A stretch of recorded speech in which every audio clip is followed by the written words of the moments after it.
LaSalle held a stress event with a not-so-typical service animal. Hello, I'm Erin Holly.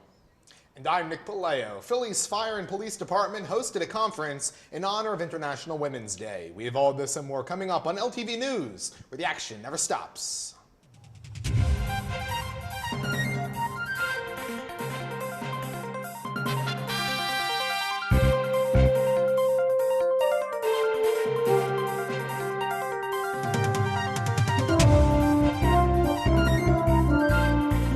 Hello and welcome to LTV News, where we bring you everything from 20th and Olney Avenue, Philadelphia, and the world. There is a lot to catch up on in the next half hour as Sam Long had the chance to sit down with the coordinator of LaSalle's STEM Enrichment Camp. So let's hear the buzz around campus. Global Language Awareness Week was held throughout the first week of March, allowing students to travel the world right here on campus. The week consisted of events featuring a global food fair, music around the world, cultural presentations with guest speakers, a salsa night, and a Japanese cultural night. The final event, titled Anti-March, as a play on anime, provided students with sushi as well as learning opportunities and games to learn about the Japanese culture. I really hope that students and faculty are able to go out of their comfort zone and see the perspective of someone else that comes from a different culture, speaks different language, or is learning another language, and kind of share that perspective and experience and really create a welcoming global sense of community. The annual LaSalle Day of Giving is back to take place on March 25th. In its 7th year, LaSalle has decided to ramp the donations up a notch. With a goal set for $500,000, it would be LaSalle's largest day of giving ever. The event kicks off at midnight and will last a full 24 hours. Donors can make their gifts to the LaSalle Fund or any area of their choosing. LaSalle invites all members of its community, alumni, students, faculty, and parents, to name a few, to donate online, by phone, or by mail. LaSalle's Mission and Heritage Month is upon us, and there are many opportunities for students and educators to come together and celebrate our diverse community through activities that represent LaSalle's core values of education, service, and spirituality. One special event that you can't miss is the community dinner, which will be held in the Union Ballroom on Tuesday, March 24th from 4 to 7 p.m. All explorers are invited to experience Heritage Month in the most fun way, with delicious food, desserts, and drinks. All the dining facilities will be closed during this event in order for everyone to join together for this LaSallian tradition. Explorers welcomed some new furry friends to campus last week. Goat Yoga came to the Union, and Erin had the chance to check it out. Everyone loves yoga, especially LaSalle students. And seeing as the explorers are the goats, what is more fitting than goat yoga? On Friday, March 6th, LaSalle hosted the Philly Goat Project for their annual goat yoga session in the Union Ballroom. So the Philly Goat Project is our nation's first city-based multi-service goat program. We are founded with the mission of helping bring education and wellness to people in the city using goats. Not only is practicing yoga beneficial for the body, but also for the mind. Students thought this was a great way to de-stress on a Friday night. I've always been a big fan of yoga. I just love it. I think it's a great way to do exercise and a way to basically calm yourself down. And I love goats, so I thought that it was the perfect combination, and it was super fun. This is not a new event on campus, as Late Night LaSalle works together with the Philly Goat Project program once every year. As soon as I heard this event was happening, I wanted to work for it because Philly Goat, I've had the experience of working with them last semester when they came and visited students, and Philly Goat Project is such a very down-to-earth nonprofit. They are in Germantown, so very local. The Philly Goat Project hopes to see you at their next event. But until then, I'm Erin Holly, and you're watching LTV News. So Nick, I'm so upset that you missed goat yoga. It was such a great experience. I know. When was this event? It was last Friday. Last Friday. Oh, you know what? I was on retreat last Friday. I Okay. wasn't even in Philly. Okay, it was such a great way to spend my I Friday night. know. It looked like there were so many people out there. Such a good time. Yeah. Fun playing with goats. Alrighty, well, students in grades 1 through 9 will have the opportunity to come to campus this summer for LaSalle's Summer STEM Enrichment Camp. Producer Sam Long sat down with Dr. Greer Richardson of the Education Department to talk more about this opportunity.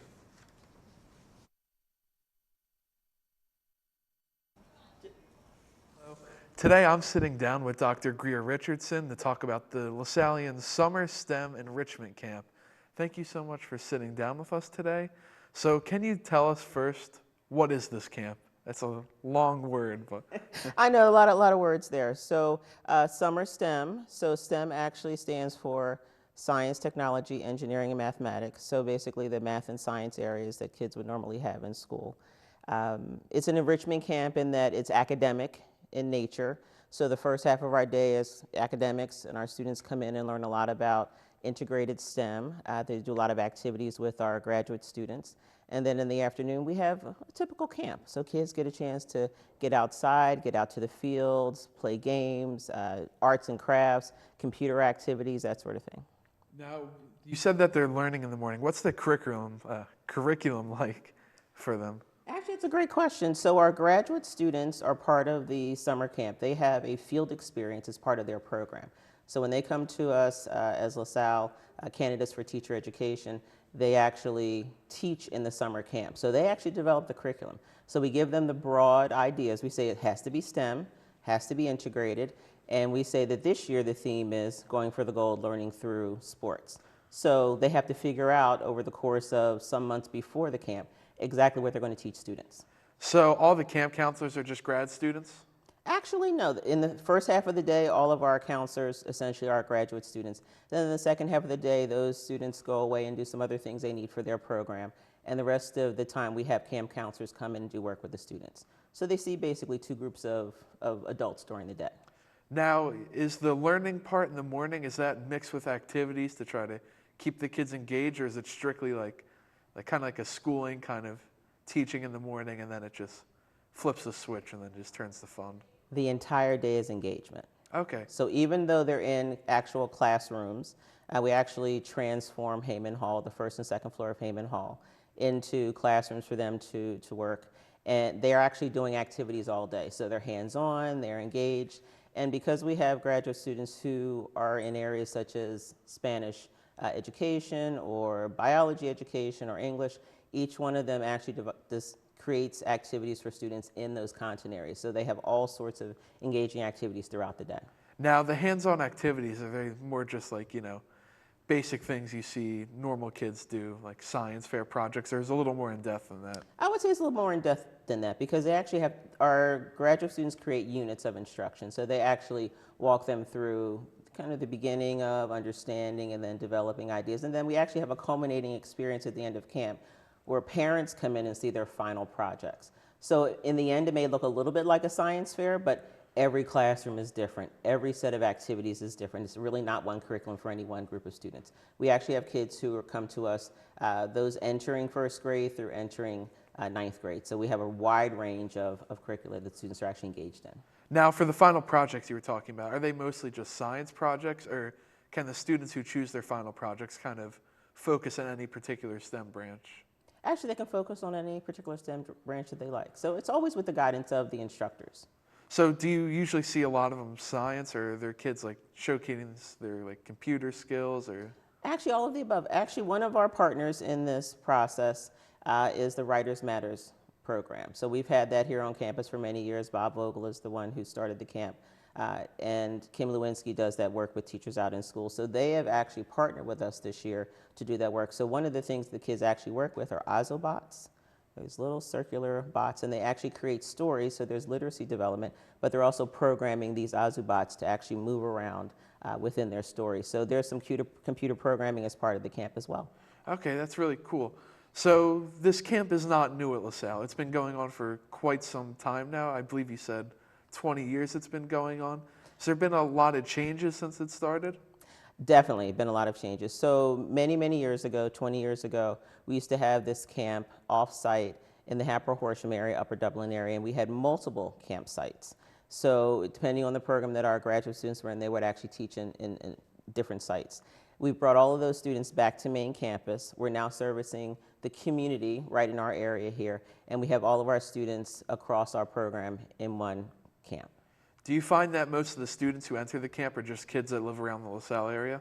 Actually, yes. We have faculty send their students, we have staff send their students, and then we have kids right from the Philadelphia area, right at the schools right in the area, right down the hill at Logan, right over at Pennell, Prince Hall, all of the schools in the area. Now, what's the pricing like for this camp, just for any parents that are watching and interested in sending their kids? Great question. So it's a $50 registration fee that will hold your space for camp, and then there's a $350 camp fee.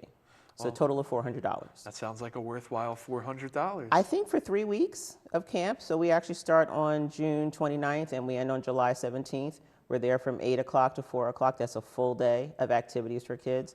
And I also wanted to mention that we are actually working with the Black Women in Sport Foundation this year, and they're going to do sport activities with our kids as part of the Olympic theme and the Learning STEM through Sports theme. Oh, that's great. Well, thank you so much for sitting down with us. I'm going to send it back over to the desk. It's time for our first break, but coming up, we bring you coverage of the best smelling show in Philadelphia. Stay tuned.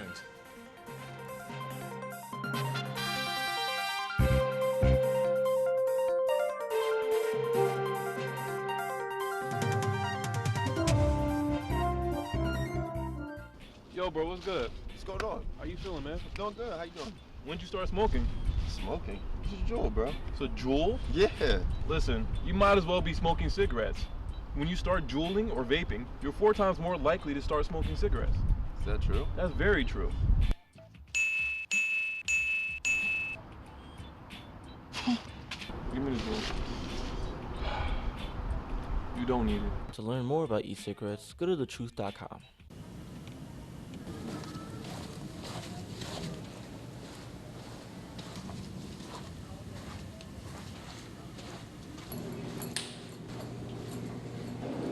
What's up, Ant? What's up, Greg?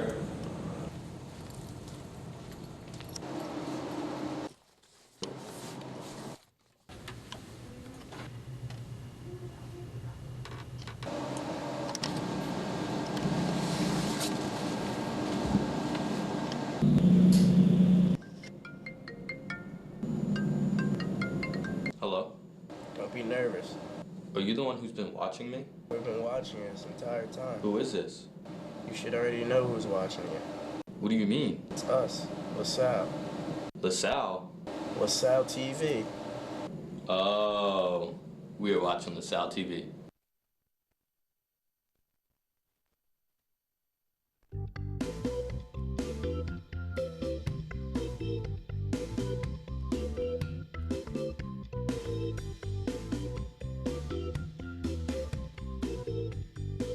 According to the Mayo Clinic, exercising has stress-busting benefits by bumping up your endorphins and improving your mood.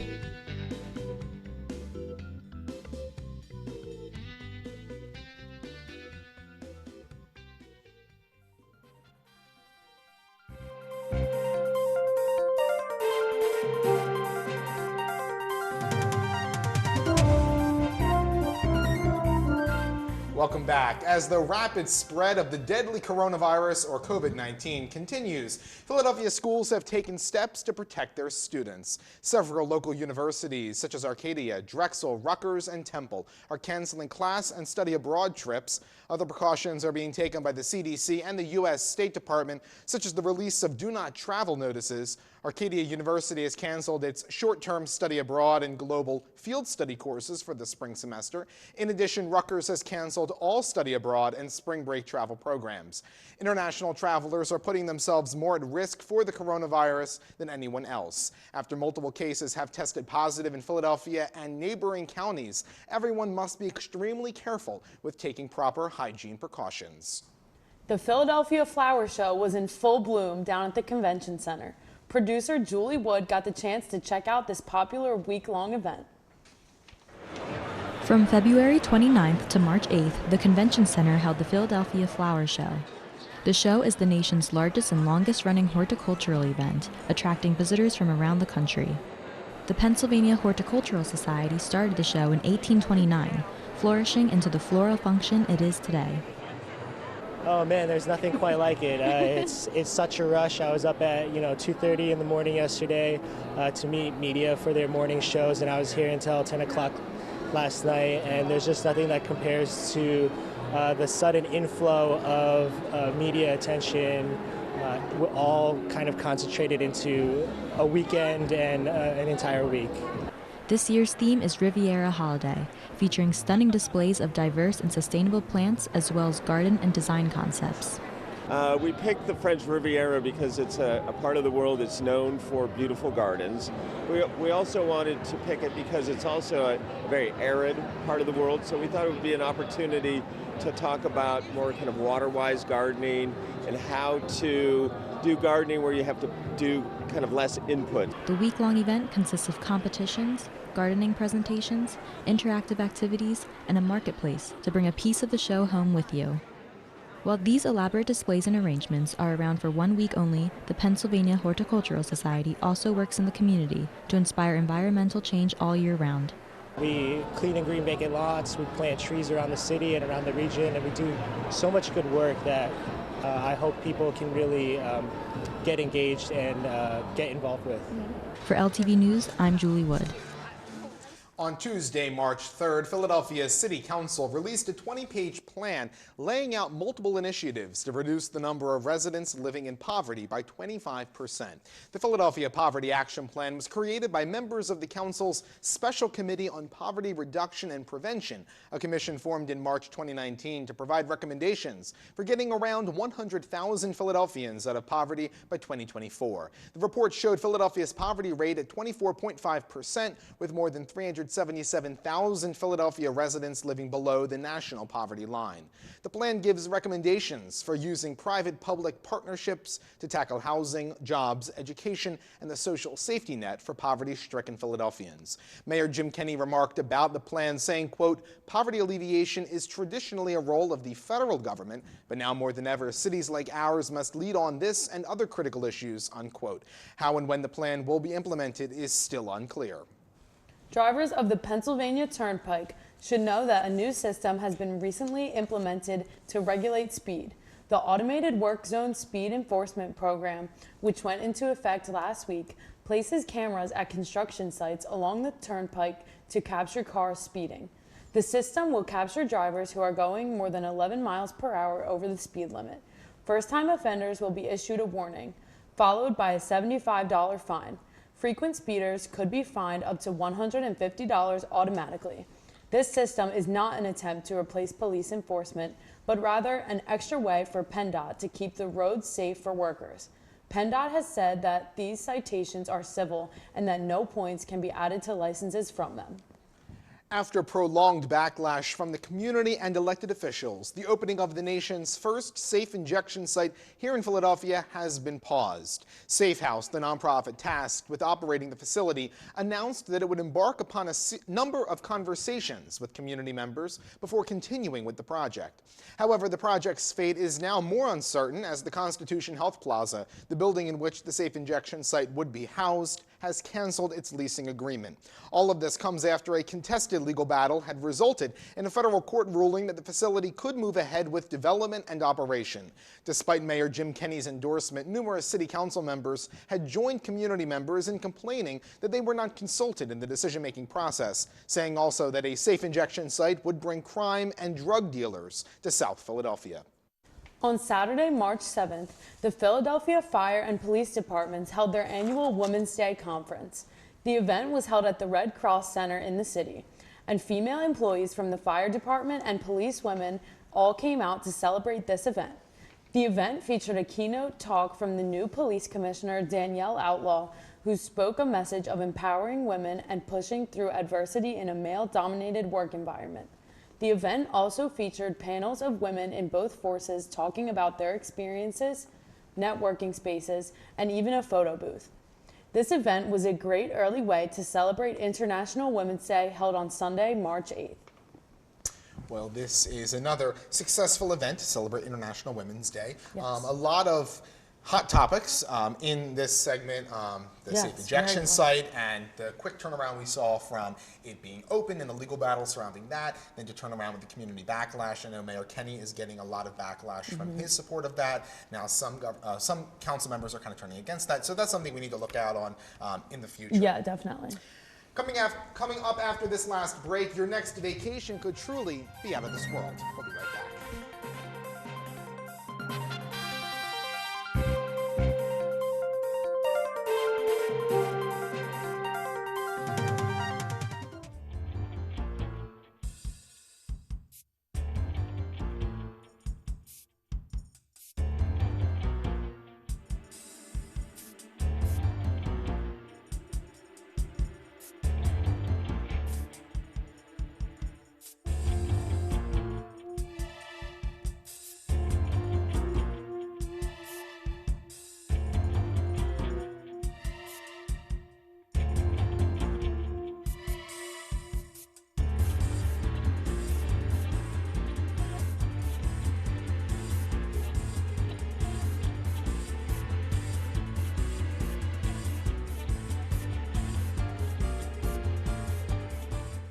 Exposure to blue light can mess with your sleep and memory cycle, so make sure you limit your screen time at least 2 hours before you go to bed.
While the coronavirus has certainly affected local schools in Philadelphia, how are students studying abroad impacted by this outbreak? Producer Justin Gick, who is currently studying abroad this semester, comes to us from Europe with an update on how the coronavirus is affecting these students. The United Kingdom has over 200 confirmed cases of coronavirus, and that number is expected to increase over the coming days and weeks. Everywhere here you go in London, people are taking the necessary precautions to prevent themselves from contracting the virus. Face masks are being worn on public transportation, and people are flocking to the stores for hand sanitizer, wipes, and hand soap. The House of Commons held an emergency questions session with Health Secretary Matt Hancock, where members of Parliament asked what the government is doing to handle this outbreak. British Prime Minister Boris Johnson also holding a press conference to give an update on the virus. As of this time, the government is asking that everyone keep washing their hands and staying away from people who are sick. They are also screening people who are coming from coronavirus hot zones before they come into the UK, and if they are allowed in, they ask that the person do a 14-day self-quarantine. The royal family has also been affected by this virus. Prince George and Princess Charlotte's school in London had several students who were sent home due to their recent trip to Italy. Prince William and Duchess Kate's Australia tour may be cancelled, and the Queen is reported to be wearing gloves more at public engagements as a precaution. As far as U.S. study abroad programs in the UK, there are no plans to send students home. However, emails have been sent out to students about what precautions to take and not to travel to Italy. Philadelphia's Temple, Villanova, and Arcadia, Italy programs have ceased operations for this semester and have sent students home. I have heard from sources that students are not being reimbursed for travel home or their semester. There have been 29 cases confirmed so far in London. However, this is sure to increase. Reporting from London, Justin Gick, LaSalle TV News. Thanks to Justin for that update. Of course, and we, as always, are hoping that he is staying safe and healthy until he arrives back in Philadelphia to all of us. Yeah, of course. Well, in political news, Kamala Harris has officially endorsed Joe Biden. Harris dropped out of the race in early December and now stands with fellow former candidates Mike Bloomberg, Amy Klobuchar, and Pete Buttigieg behind the Biden campaign. But voters are still waiting to hear Elizabeth Warren's endorsement after she announced the end of her campaign on March 5th. Warren remains the only top former candidate to stay silent on the topic. In other political news, President Trump announced on March 6th that White House Chief of Staff Mick Mulvaney was being replaced. Trump said that he did not demote Mulvaney, but only that he was acting chief following Trump's dismissal of John Kelly. Mulvaney is being replaced with Republican Representative Mark Meadows, who will be Trump's fourth chief of staff in 3 years. Looking for a new place to vacation? Well, next year, you could go to space. SpaceX, a private space company spearheaded by Elon Musk, has announced that early as the second half of 2021, there could be plans to send a private flight of tourists to the International Space Station. SpaceX says that the space tourists would live aboard the space station for 8 days and view Earth from above. The company has not yet announced the price for a ticket abroad. Well, that seems like quite the adventure. I know. Would you want to go to space? I don't know. It seems a little dangerous. I don't know. I have to think on that. Hopefully there's no coronavirus in space. I doubt it. There is no air, so I mean, I don't know how that would happen. So now it is time to get into our two #What's Trending trends of the show. Aaron, take it away. Murphy is a 3-year-old King Charles Cavalier Spaniel and a certified therapy dog, and he has just become the mayor of Fairhaven, Vermont. Now a town tradition, every 2 years an animal is chosen for the coveted people as mayor as part of a fundraising campaign. This year, pet owners entered their 4-legged friends in the race with a $5 registration fee in order to raise money for a new playground for the community's elementary school. 18 animals, including Murphy, were on the ballot, with the runner-ups being a goat named Lincoln and a German Shepherd named Sammy. As mayor, Murphy will be making special appearances at events and continue his role as a therapy dog by visiting schools and hospitals. Now, could you imagine if a dog was the mayor? No, that is just so strange to even think of. I know. And as much as cute dogs are cute, I bet you I could top you with this trend. When that special day comes around and it's time for you to get married, you may want your special pet with you. But that is not what bride Reva Weinstock had in mind when her brother Mendel took a llama as his date. Look at these pictures. The llama joke dates back 5 years for the Ohio siblings. When Reva was planning her wedding, as a joke, Mendel said he would bring a llama with him. He followed through as he rented a llama from a local farm for $400 and even had a custom tuxedo made for the llama. He stood outside for half an hour before the wedding and took pictures with the guests. Reva said that she is, quote, planning her revenge for her brother's wedding in the future. Well, that just about does it for this episode, but be sure to find us on the web as well as the rest of LaSalle TV on our Facebook page. We'd love to hear your thoughts, so tweet at us using our Twitter handle and start the conversation.